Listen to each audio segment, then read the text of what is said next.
Boa noite, Raul.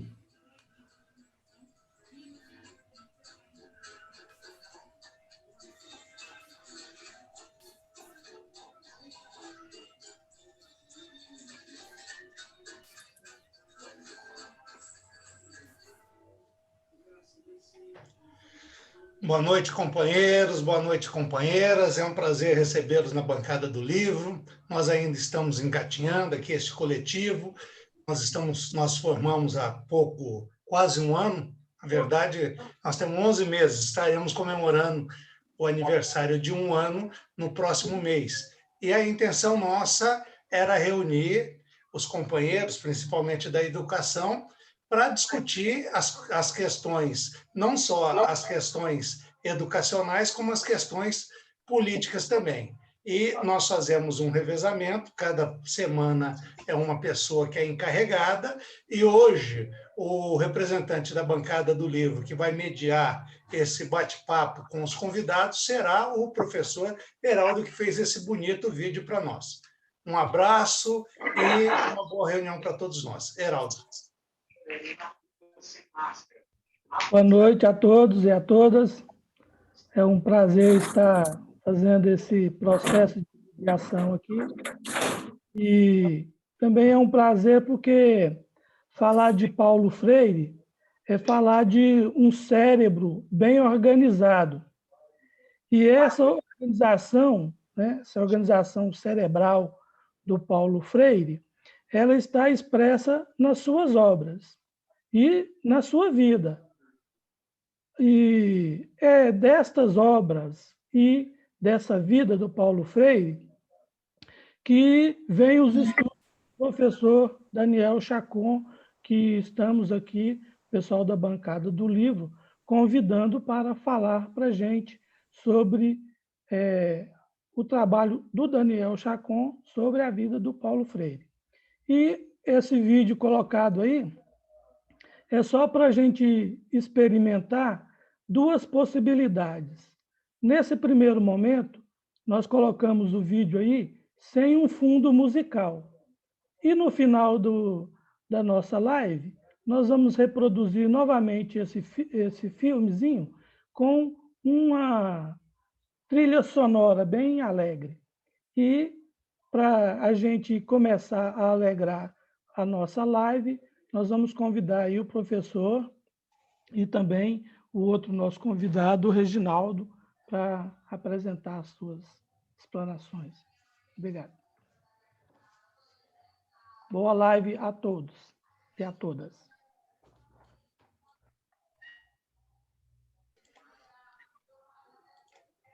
Heraldinho, primeiro chama o professor, o Reginaldo, do coletivo Bancada do Livro, para dar as informações para nós do centenário. E depois o professor Chacon. Tá bem.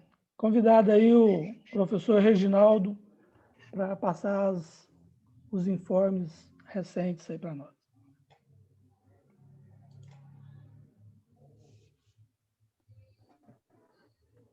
Pessoal, boa noite. Me ouvem bem? Sim. Estamos ouvindo. Estão me ouvindo bem? Sim. Sim.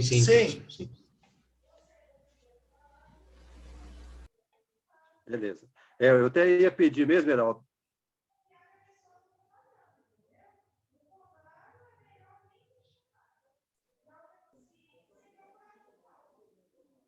Pessoal, voltei. Estão me ouvindo bem? Estamos. Pode continuar a sua explanação.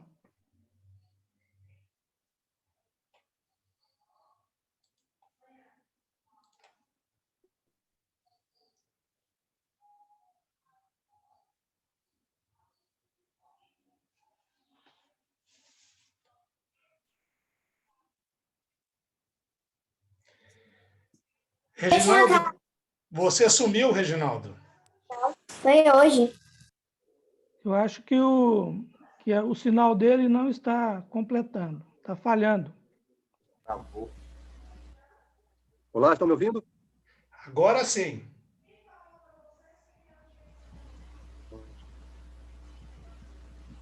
Boa noite. Estão me ouvindo agora? Está congelando. Tá uma voz metálica, tá? Beleza. Então, só não cai o Bolsonaro, né, gente? Todo mundo cai.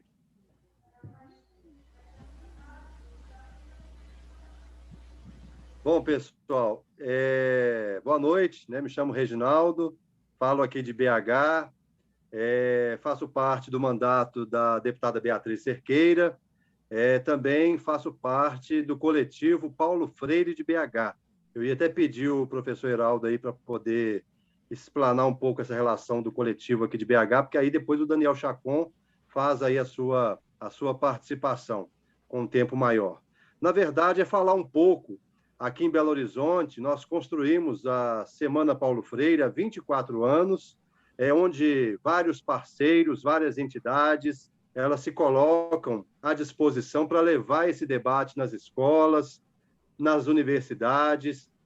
Temos muitos parceiros aqui, como escolas públicas, a UENG, que o professor Daniel Chacon dá aula, é um parceiro nosso hoje, a PUC Minas, também a UFMG, o Fórum Político Interreligioso, várias entidades, escolas públicas dos aglomerados de BH. Nós fazemos esse debate há 24 anos e esse ano, no Centenário Paulo Freire, organizando também a 25ª Semana Paulo Freire. Então, é uma semana, um mês de debates. O próprio Raul participou ano passado conosco, em nome aí da bancada do livro, trazendo essa participação para que a gente possa debater e sempre colocar o nome do mestre Paulo Freire em evidência.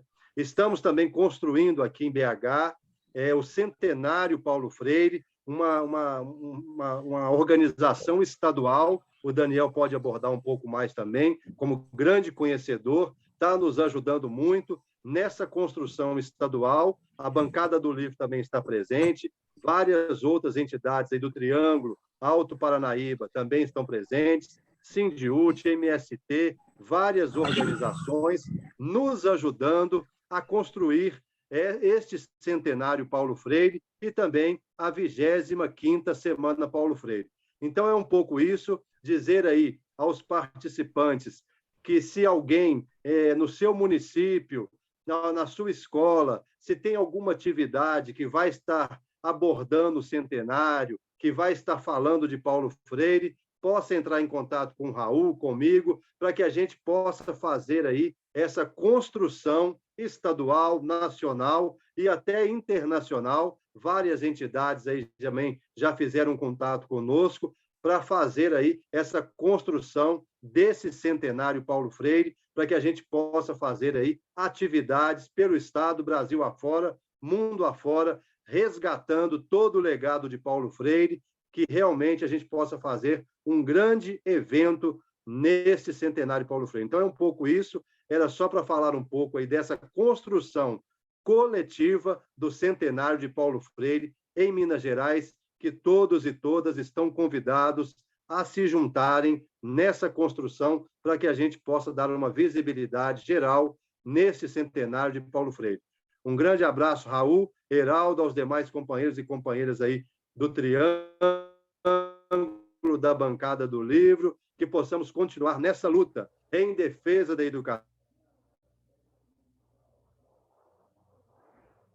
Vamos agradecer aí ao Reginaldo, o som dele parece que caiu de novo, e vamos convidar para o coletivo da bancada do livro aí, nessa live, o palestrante professor Daniel Chacon para falar do seu livro Pedagogia do Oprimido, Davi, Educação Bolsonaro. Grande abraço. Humanizadora. O convite está feito. Valeu, Reginaldo. Valeu. Continue com a gente. Boa noite, gente. Tudo bem com vocês? E a dinâmica básica, o palestrante vai expor, né, o material dele. No final, a gente convida algumas pessoas que quiserem fazer perguntas, e nesse processo a gente passa as perguntas para o Daniel, ele volta a responder e a gente vai desembolando a live aí. Você, Daniel. Muito obrigado, boa noite a todos e todas. Vocês me ouvem bem? Estamos ouvindo, sim. Está dando para me ver também, tranquilo? Tá. Bem enquadrado aí.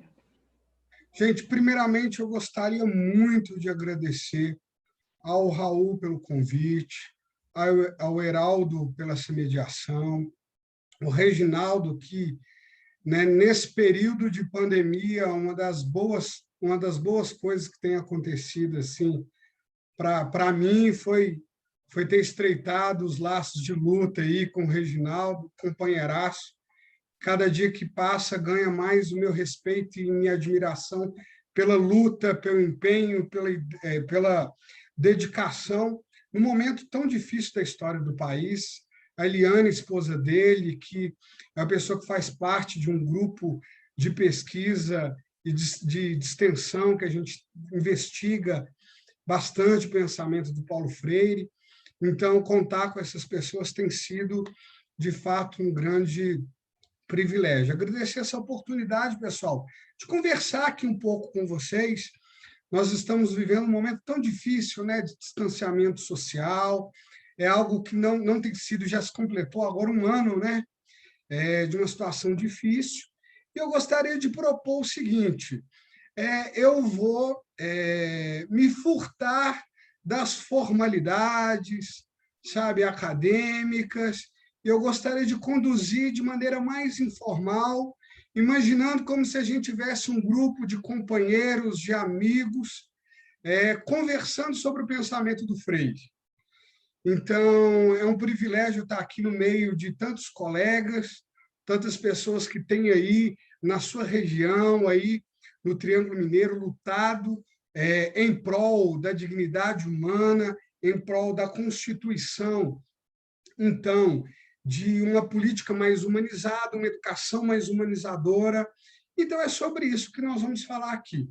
Como eu disse, o Freire é um autor que hoje é um autor que eu tenho não só uma estima muito grande, mas é um autor que profissionalmente, enquanto pesquisador, tem me dedicado a pensar as proposições do Freire para a nossa realidade. Então, coordeno 2 projetos de pesquisa na universidade, um vinculado a um programa chamado Egbarauá, que reúne várias pesquisas no campo das relações sociais, questões de gênero, étnico-raciais, direitos humanos, e a nossa pesquisa é sobre isso, sobre o diálogo entre educação e direitos humanos, a partir aí provocações pensadas considerando o pensamento freiriano. Também um projeto de pesquisa que é sobre a questão da abordagem filosófica humanista no discurso dos direitos humanos, tendo também o Paulo Freire como autor principal. Bom, então nós temos nos dedicado a desenvolver algumas pesquisas. Nós estamos próximo de lançar um livro, que eu já adianto para vocês agora, nesse centenário do Paulo Freire. Conseguimos reunir pesquisadores, os mais excelentes pesquisadores, não só no Brasil, mas com fora do Brasil. É um livro que nós estamos lutando, inclusive, para disponibilizar o PDF gratuitamente também, sem qualquer preocupação comercial, difusão do conhecimento mesmo. Entre os autores, tem o Carlos Rodrigues Brandão, Moacir Gadotti, José Eustáquio Romão, que é o secretário-geral do Conselho Mundial dos Institutos Paulo Freire, Miguel Arroio, a professora Nilma Lino Gomes, que foi inclusive ministra na época do governo do PT, e não só, também vários colegas da Universidade do Estado de Minas Gerais, como a professora Aline Choquet, que é uma companheira pesquisadora que tem atuado comigo aí nos projetos de pesquisa, mas também outros nomes, né, fora do Brasil, como Hans Peter Gerald, que é da Universidade de Frankfurt, professor visitante da PUC de Macau, na China, o professor Florencio, que é da Universidade de Cabo Verde, que pesquisa a importância do pensamento do Freire a partir do seu trabalho na África. Logo, logo, nós estamos com material bom aí para ser publicado, comemorando, então, o centenário do Paulo Freire. Contudo, hoje, o nosso objetivo mais específico é pensar a obra Pedagogia do Oprimido, considerando, sobretudo, esse livro que eu queria apresentar para vocês, Pedagogia do Oprimido em Perspectiva, legado por uma educação humanizadora, que eu organizei, que é um livro que eu tive o privilégio de contar com vários pesquisadores também, pessoal da filosofia, da história, da sociologia, da teologia, da pedagogia, e entre alguns nomes, a professora Anita Freire, né, a esposa do Paulo Freire, contribuiu conosco, o professor Moacir Gadotti também fez um prefácio. Então, eu gostaria de conversar com vocês um pouco sobre a importância de pensar a pedagogia do oprimido, que foi o nosso exercício, foi o nosso esforço aqui nesse livro. Por quê, pessoal? Vamos pensar o seguinte: qual que é a importância de pensar um texto que pensa a sociedade, que pensa a realidade brasileira, que pensa a educação, um texto que já completou em 2018 50 anos. Qual que é a atualidade desse texto? Qual que é a atualidade dessa obra? Porque vamos considerar, sobre muitos aspectos, a sociedade atual é muito diferente daquela realidade que o Freire estava inserido. Então, como pensar? Qual que é a contribuição da pedagogia do oprimido para a gente pensar a realidade social brasileira na atualidade, com todos os desafios que se nos impõem? Pessoal, é interessante que uma das coisas que mais me encanta no Freire, e é uma das coisas que assim, precisa ficar muito claro de princípio na nossa conversa, um pressuposto. Qual que é? É que o pensamento do Freire não é um pensamento fechado, dogmático, em que a gente simplesmente lê um livro, decora e repete. Muito pelo contrário. É um pensamento que nos interpela profundamente, no sentido a repensá-lo, no sentido a reconsiderá-lo, no sentido a reconhecer os seus próprios limites históricos e perceber também como ele pode contribuir para a gente pensar a sociedade e a educação na contemporaneidade. Então, não é um livro pronto de respostas, uma espécie de receita de bolo, sabe? Faça o passo X, Y, Z para chegar, então, aonde a gente tanto almeja em termos de uma construção de uma sociedade mais justa e igualitária. Não é. Ele nunca teve essa intenção. É muito interessante que tem uma fala dele que eu gostaria que, se vocês me permitissem, eu gostaria de ler, que fica melhor nas palavras do Freire, ele comunicava muito melhor do que eu, e ele dizia assim, é um texto, é uma frase, é uma fala dele que abre meu livro, assim, que diz assim: quanto aos outros, os que põem em prática a minha prática, que se esforcem para recriá-la, repensando também meu pensamento. E, ao fazê-lo, que tenham em mente que nenhuma prática educativa se dá no ar, mas num contexto concreto, histórico, social, cultural, econômico, político, não necessariamente idêntico a outro contexto. Então, pessoal, falar, companheiros e companheiras, sobre o Paulo Freire, sobre a pedagogia do oprimido, é falar também sobre a nossa época, sobre o nosso contexto, sobre os nossos desafios, e que não são poucos. Nós estamos vivendo uma realidade hoje de uma implementação de uma necropolítica, de uma implementação de uma política genocida que já ceifou centenas de milhares de brasileiros e de brasileiras. O nosso compromisso de pensar criticamente o momento que nós estamos vivendo é um compromisso ético, é um compromisso existencial. Nós não podemos nos furtar de pensar criticamente, de agir criticamente sobre a realidade. Talvez aí a gente já consiga pincelar uma primeira contribuição do pensamento do Freire. Na pedagogia do oprimido, pessoal, que é o tema da nossa discussão, ação e reflexão caminham juntos, sempre. É o que ele chama de uma relação dialética entre ação e reflexão.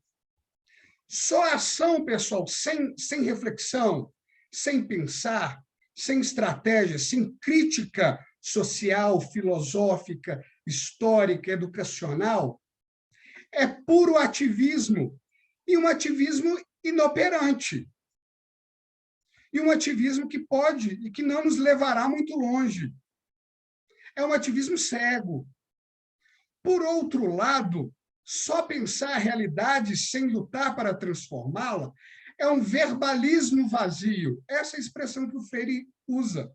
Ou seja, são palavras de pouco sentido, que não tocam a vida das pessoas. Não basta mais discursos elaborados.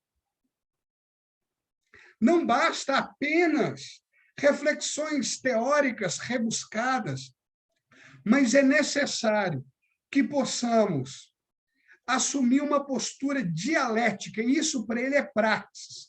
Isso para ele é ação transformadora.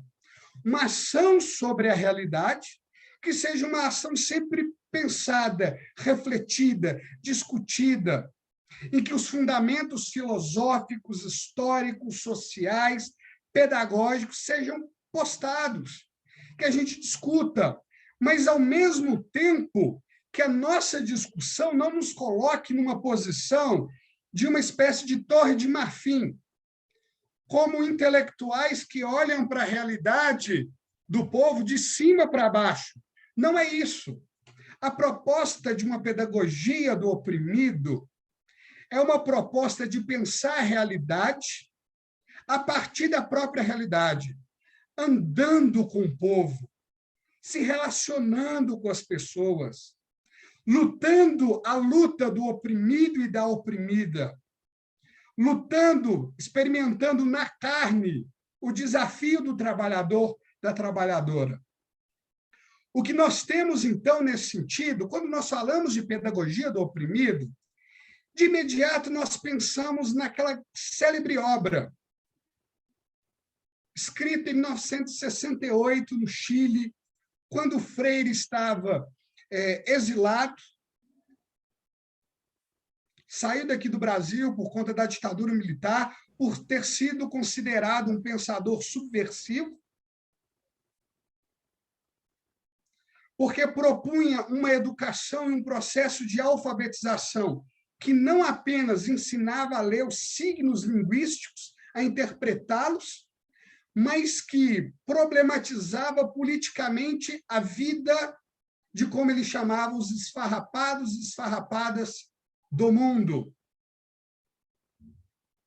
dos marginalizados, dos favelados, dos ribeirinhos, expressões que ele mesmo usou de modo muito recorrente em seus livros.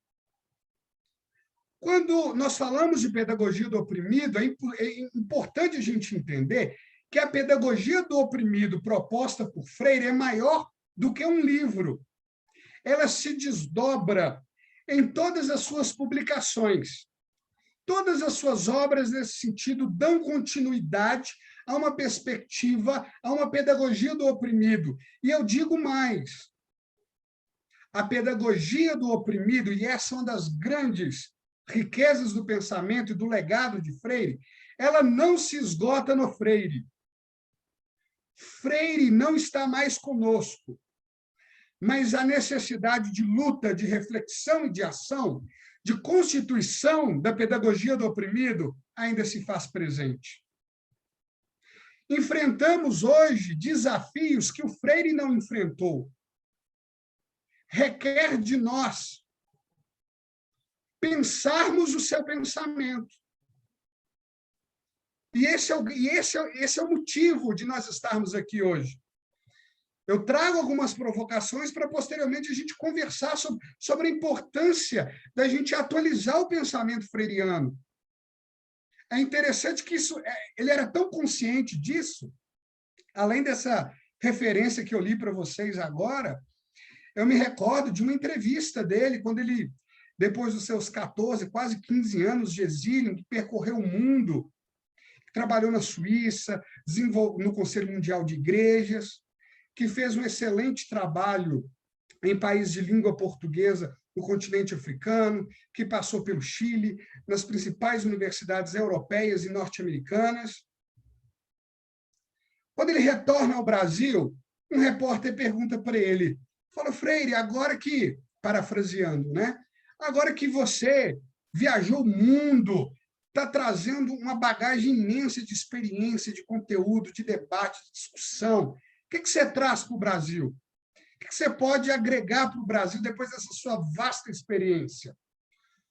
O Freire, numa postura, assim, de humildade, mas de sensatez, acima de tudo, diz o seguinte, preciso primeiro reaprender o Brasil. Foram 14, quase 15 anos distantes do povo. Ele precisava ouvir o povo de novo. Ele precisava ter contato com as pessoas. Ele precisava atuar, nas bases, conhecer os dilemas, os desafios da existência do brasileiro médio, do trabalhador. Aí, a partir daí, sim, vamos costurar, vamos construir, vamos projetar de modo conjunto. Pedagogia do Oprimido, portanto, não é um livro que a gente retoma e simplesmente coloca, desculpa a grosseria do termo, mas goela abaixo das pessoas. Pedagogia do Oprimido, antes de ser um livro, é uma percepção da vida, é uma percepção da existência, é um olhar sobre a realidade, é um olhar que valoriza o outro, é um olhar que valoriza a outra, que valoriza as questões identitárias, dos desafios da mulher, do negro, do religioso, do não religioso, do LGBTQ+, da pessoa que se sente violentada por questões de gênero ou raciais, ou sociais, ou econômicas. É em diálogo com essas pessoas, a partir de uma relação de proximidade, de constituição de base, é que nós vamos pensar alternativas para o país.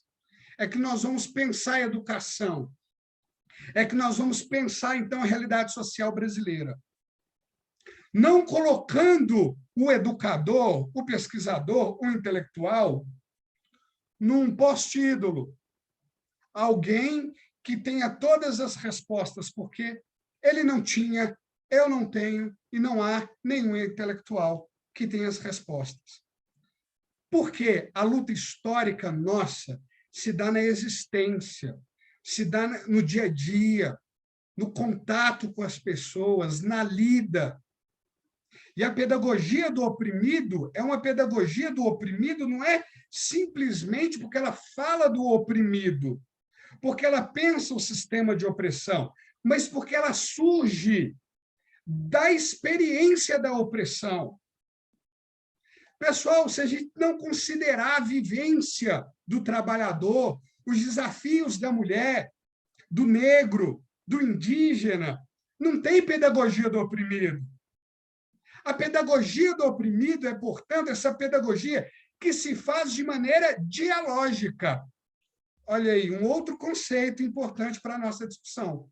Dialogicidade. Não há uma pedagogia libertadora para o Freire e humanizadora se não há experiência democrática, de debate, de abertura, de reflexão. em que eu escuto o outro diferente, em que eu me abro numa atitude de alteridade radical, de hospitalidade, de acolhimento, de tolerância. De tolerância. Então, a pedagogia do oprimido é uma pedagogia que nos faz ver a necessidade de sairmos dos gabinetes, das torres de marfim, de sairmos do lugar cômodo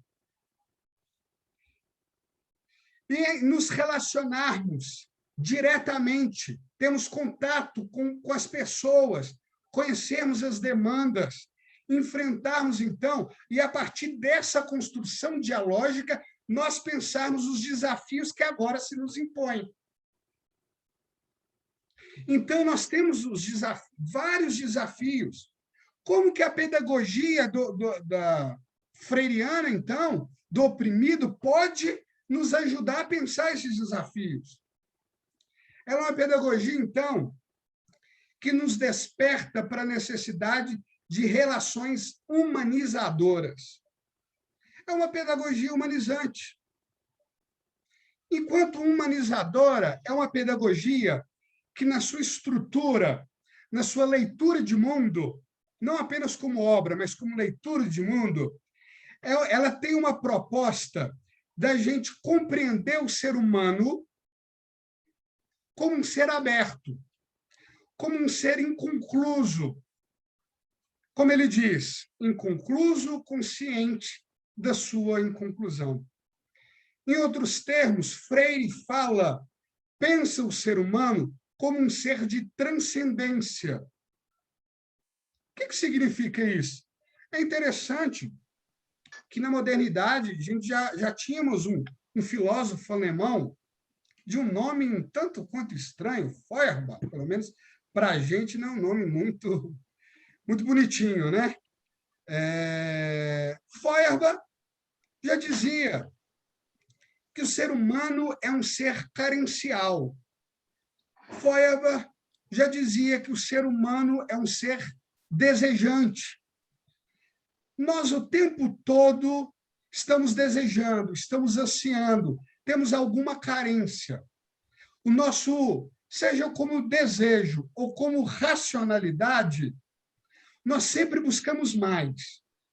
Nós nunca chegamos num limite que a gente fala, a gente já entendeu tudo. Não. Nós nunca chegamos no limite de dizer estamos completamente saciados na vida. Não.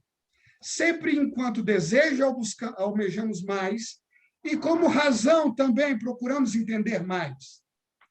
O ser humano, então, é um ser de transcendência, que não basta a si mesmo.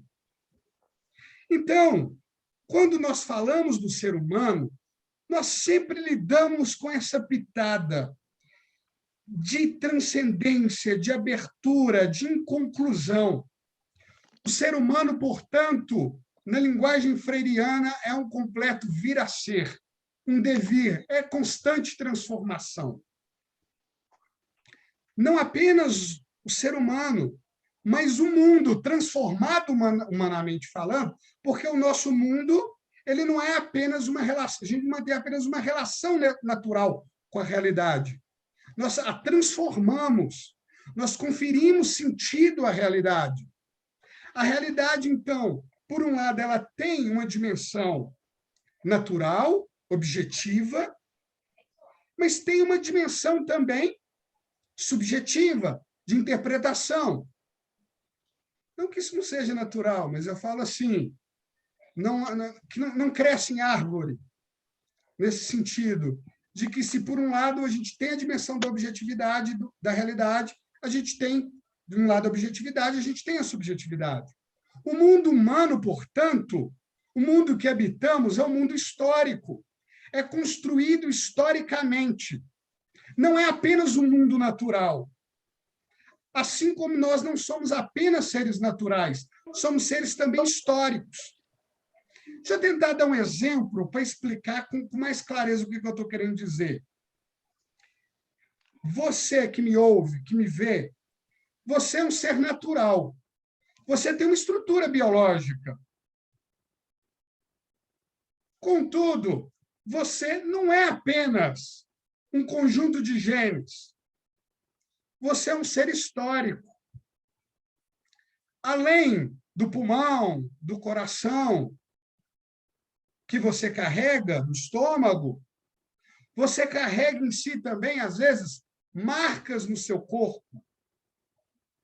Marcas que podem falar, tanto de uma infância muito feliz, subindo nas árvores para poder pegar das frutas mais doces da sua cidade, ou pode falar, ou pode ter no corpo marcas que falam de violência, de agressão.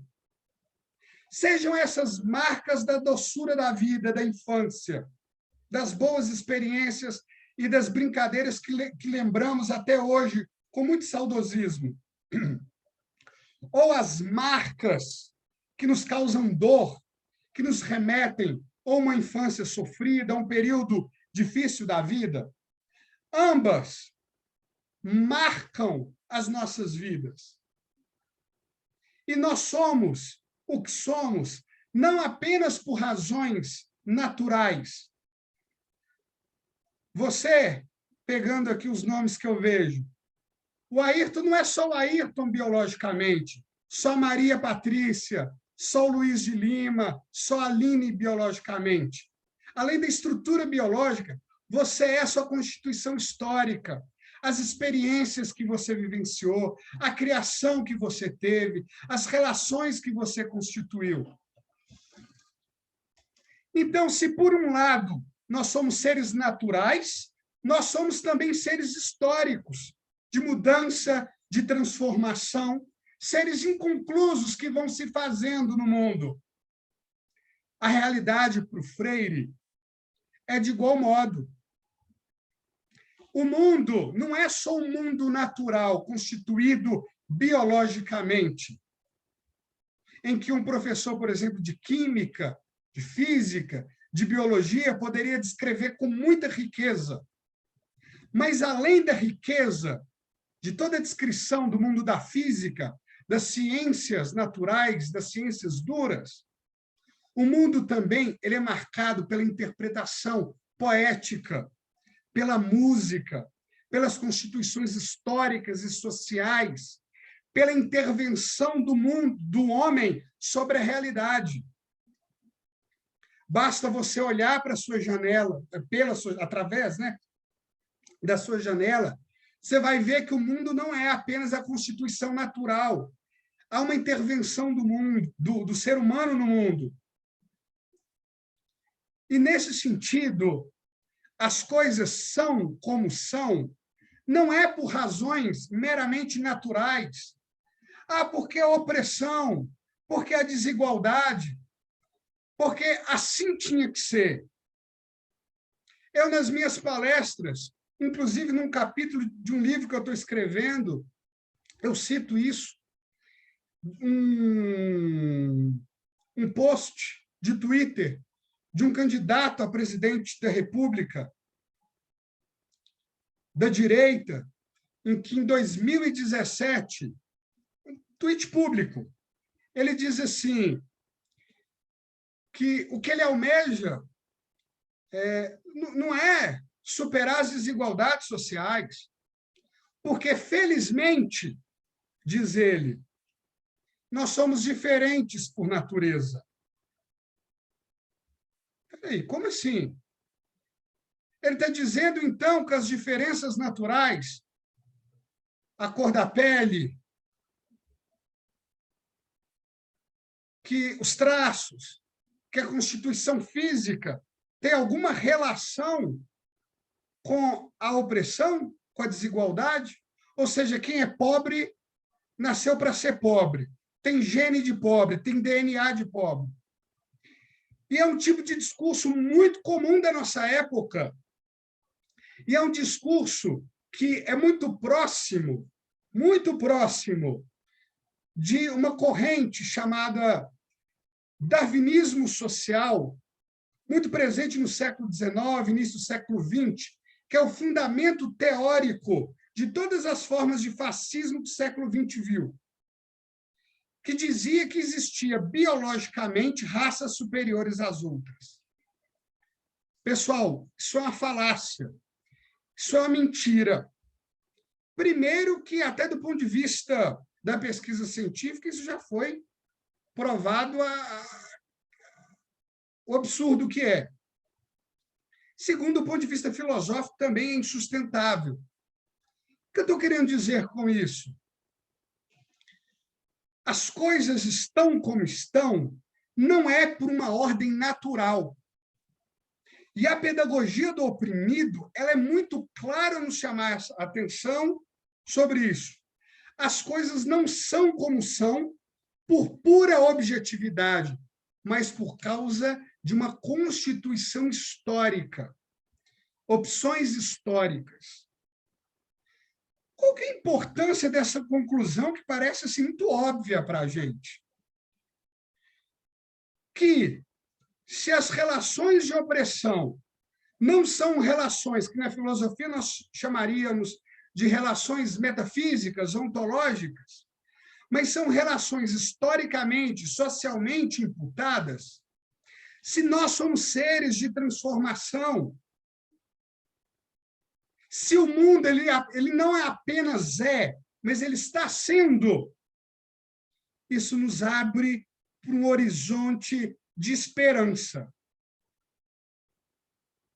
Pessoal, se as coisas são como são, por razões naturais, ontológicas, metafísicas, então não haveria o que a gente fazer, não haveria possibilidade de mudança, de transformação.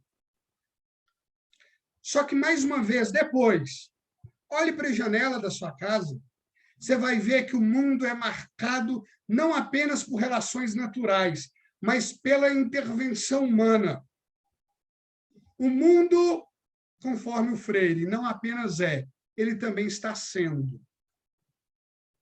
Então, quando a gente recebe as notícias tão terríveis, como a gente tem sido bombardeados diariamente, com o número de mortes absurdo, de violência, de desemprego, do preço da gasolina, da alimentação, da situação de desespero.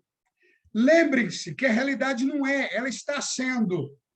E a pedagogia do oprimido, nesse sentido, é uma pedagogia que nos mostra isso, que nos traz uma visão de mundo que reconhece as coisas estão assim, mas podem e devem ser diferentes. Então, a pedagogia do oprimido é um convite à esperança. Você pode ficar perplexo diante da realidade, mas não podemos nos desanimar. Perplexos, sim, desanimados nunca. Por quê? O desânimo, o descaso, o cruzar os braços só interessa a classe opressora. Cabe a nós uma luta, assumimos o nosso lugar político, como educadores, de buscar uma sociedade mais justa, mais igualitária para indígenas, para mulheres, para os trabalhadores e trabalhadoras, para a comunidade LGBTQ+, e para todos aqueles e aquelas que se encontram marginalizados, para os esfarrapados do mundo. Então, a pedagogia do oprimido é uma pedagogia da esperança. Tanto que, quando ele foi escrever, 25 anos depois, um livro comentando sobre a pedagogia do oprimido, comentando sobre as experiências após a escrita, ele chamou esse livro de Pedagogia da Esperança. Porque ele mesmo dizia, olha, a esperança para nós não é do verbo esperar, não é de cruzar os braços, mas ele diz, é do verbo esperançar. É esperança de que a realidade está sendo, ela pode ser mudada, e há em nós, há diante de nós, quando lemos a pedagogia do oprimido, esse convite, companheiros, companheiras, de arregaçarmos as mangas. E por mais difícil que seja o cenário, por mais difícil que seja a luta histórica que nos encontramos, o desafio de assumirmos a nossa postura e de irmos para a luta, sermos combativos positivamente, no sentido de não aceitarmos o discurso do ódio.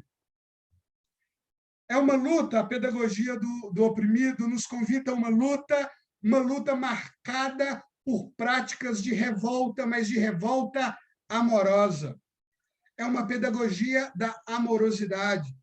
Então, a nossa resposta diante da violência é o discurso pacificador, é o discurso de amor, é o discurso de valorização da democracia, do respeito, da tolerância, com uma única exceção. Nós toleramos o diferente, mas nós não toleramos a violência. Nós não toleramos o fascismo. Nós não toleramos a homofobia. Nós não toleramos o racismo. A xenofobia, o sexismo, a violência contra a mulher.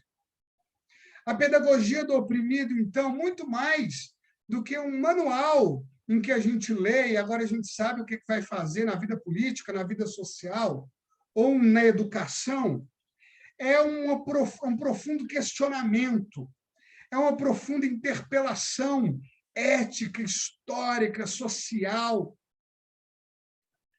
que nos leva a pensar, então, a realidade, que nos leva a reconhecer, então, que muito há de se fazer, que devemos ter esperança, ainda que o cenário seja o pior cenário possível. Nós precisamos resgatar a esperança tão característica da leitura de uma pedagogia do oprimido.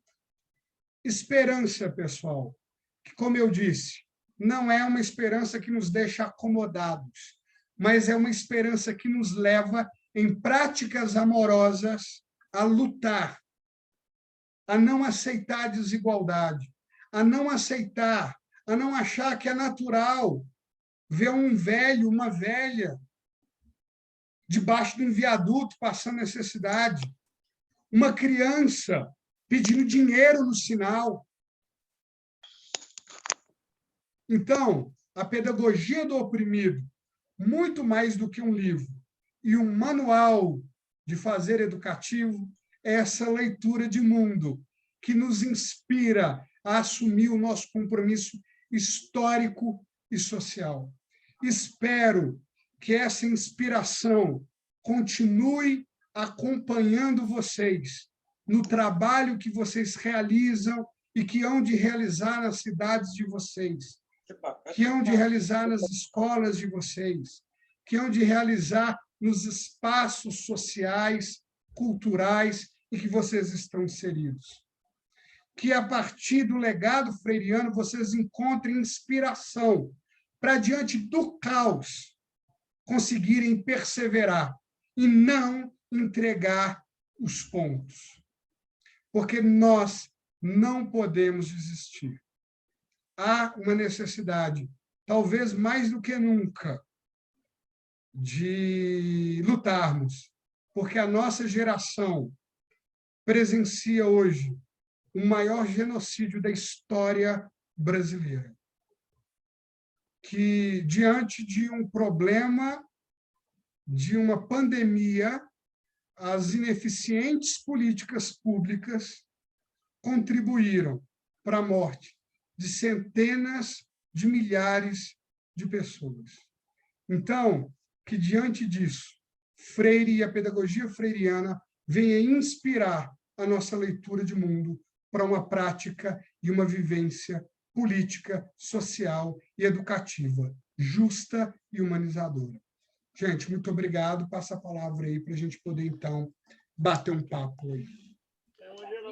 Daniel, Muito obrigado pelas palavras.